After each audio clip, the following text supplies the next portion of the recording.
Pausa, Viva Pit Senior! Nindot juduron ibisita sa Pasil, no? Kay padung na ang pista.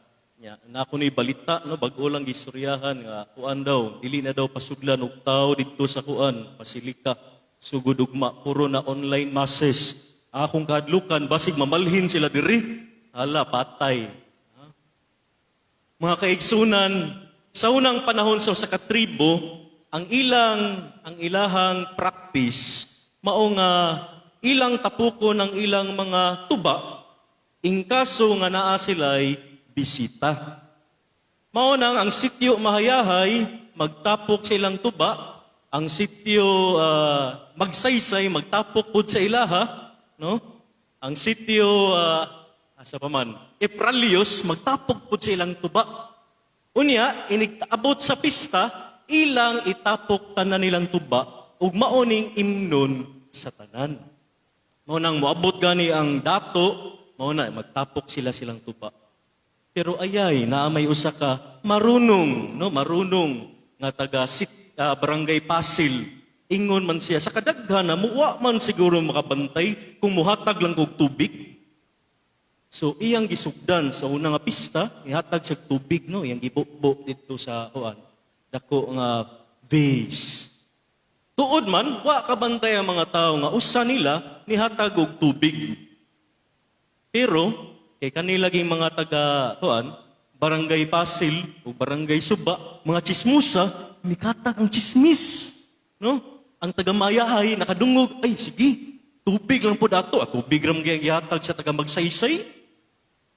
Mautong sa sunod nga pista, nagsigi sila bukbo, no? Wa may makakita kay voluntary ra lagi. Pag abot sa pista, pag inom nila, sila ilang giinom? Tubig na lang. Unsa may moral sa story, mga kaigsuunan?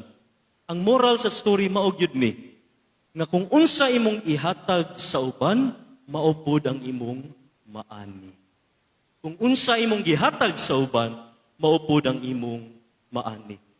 Mga kaigsunan, ang atong tema sa 500 YOC, kasabot man mong 500 YOC, no? 500 years of Christianity in the Philippines, no? Muna ang shorthand, no, diri sa Archdiocese. 500 YOC. Ang atong tema mao ang gifted to give. Gifted to give. Ingon sila, ang tinuod nga adunahan, no? Pirmi man ta mo kuan ang word nato sa rich kay dato man, pero ang tinuod, ang pinaka Bisaya gyud nga pulo nga na adunahan. Ang tinuod nga adunahan mao na ang tao nga manggihatagon. Kay nganong mohatag man siya, kay aduna man siya. Adunahan siya. Pero katong nga magtihik-tihi, katong dalo, no? Mao to ang wala. Kay ngano man, hadlok man sila nga kung ihatag nila, kung unsay naa nila, mawa na ang ilaha. Masiro gyud sila. Mao nang kung ganahan mo mahimong adunahan, ihatag kung unsay anaa ninyo. Ug unsa may gihatag sa Ginoo diri kanato, walay lain kundi ato ang Senyor Santo ninyo. Mao ning nakanindot sa Cebu. Ngano man, kay inighuman sa Pasko, magpadayon ang atong celebration. Kay tungod human sa Pasko, sumpayan dayon sa Fiesta Senior. Ug diha ma-highlight ang tinuod nga gasa, ang tinuod nga gift nga gihatag sa Ginoo diri kanato. Walay lain kundi ang iya bugtong nga anak. Sa ato pang unang pagbasa, no, sa sulat ngadto sa mga Hebreo, ningon ang nagsulat, sa unang panahon, ang Ginoo magpakita sa iyang katawhan, magpakita sa tao, pinaagi sa mga senyales sa kinaiyahan. Through the signs of creation. So una, bata pa ka mo, adto ko sa baybayon. Gano man, musugat ko sa pagkuan, no? Pag-rise sa adlaw, no? Sa rising sun. Nindot pa to, napato ang kuan, napatong ilang kuan, niliyon, no? Bisag ang tumoy ato, malibang ang mga tao dito, pero nindot yapon itambay dito, dili ba? No? Kay numdum pa mo? No? Moadto ka dito, hayahay, no? Nindot ang hangin, Of course, dili nimo mabahuan ang katong mga nagibuhat dito sa tumoy, no? Pero makita nimo ang pagsaka sa adlaw.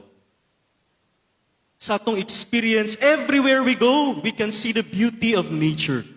And we realize nga naang gyud ay Ginoo. Kingano manindot man ang nature. Kanang musaka di kag bukid, di ba? Makita nimo ang kabukiran, ang kapatagan, ang kadagatan.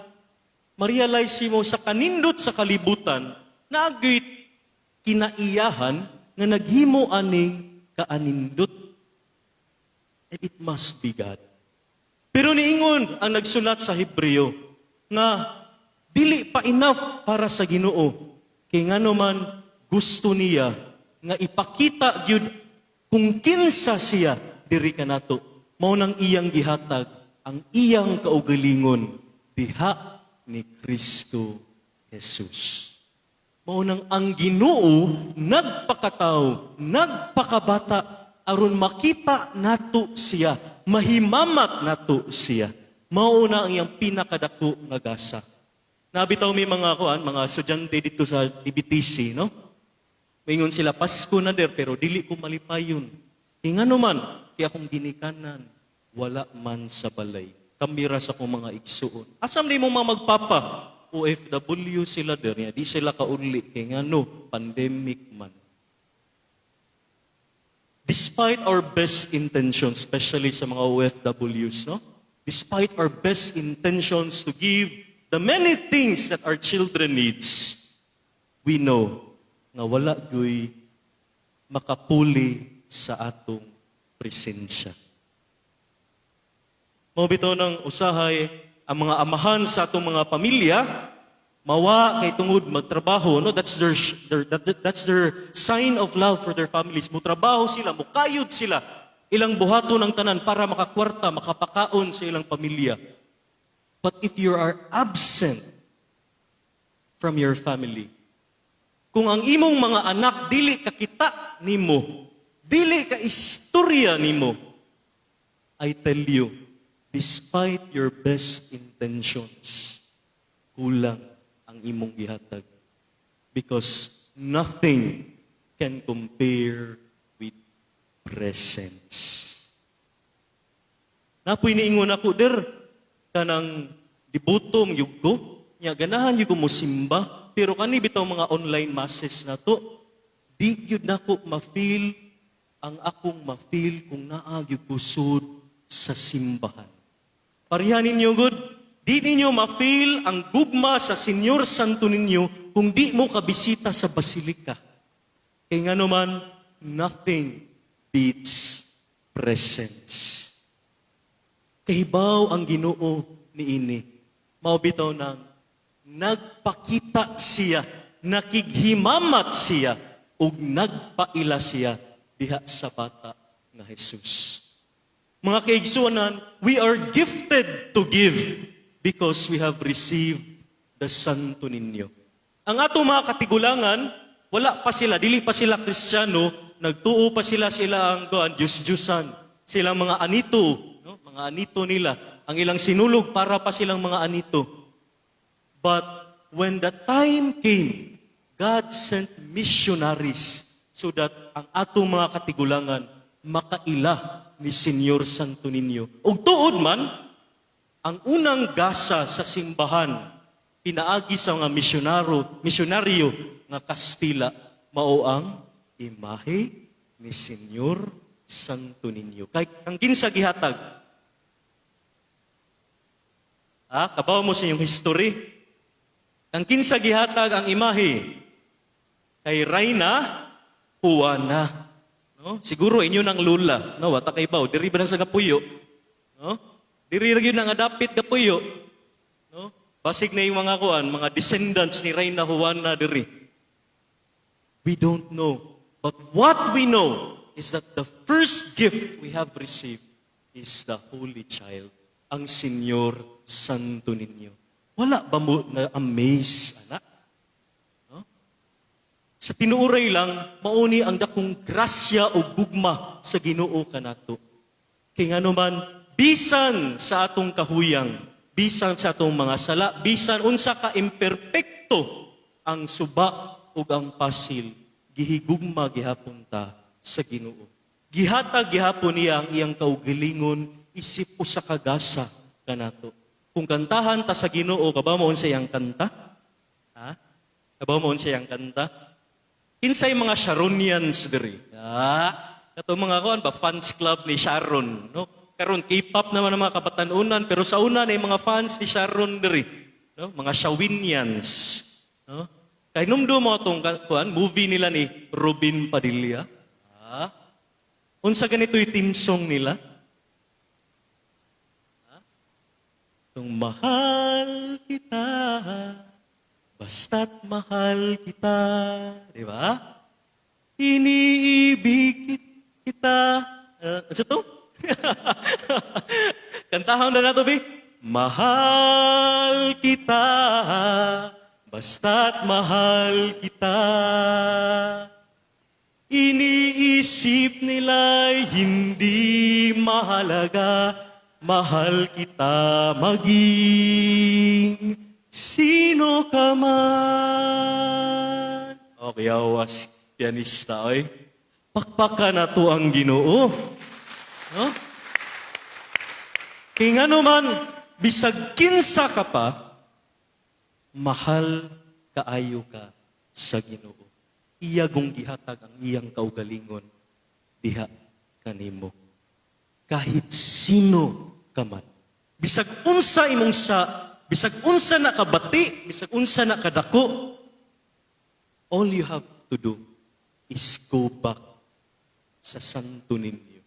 And He will forgive you. Pareha sa bata, di ba? Musuri lang ka, pasayloon yung ka sa bata. Inana kadako ang gugma sa Senyor santo ninyo, diri ka nato. If only we realize, huna ako no, unsa man ko kamahal sa Ginoo, usahay man gud magpabadlong ta, kay tungod nakalimuta nga gimahal ta. No? Magpabadlong ta, kay nakalimuta nga gimahal ta. That's why, dear brothers and sisters, sa atong 500 YOC, gifted to give, atong huna-hunaon, we are first gifted. Gitagaan ta og gasa.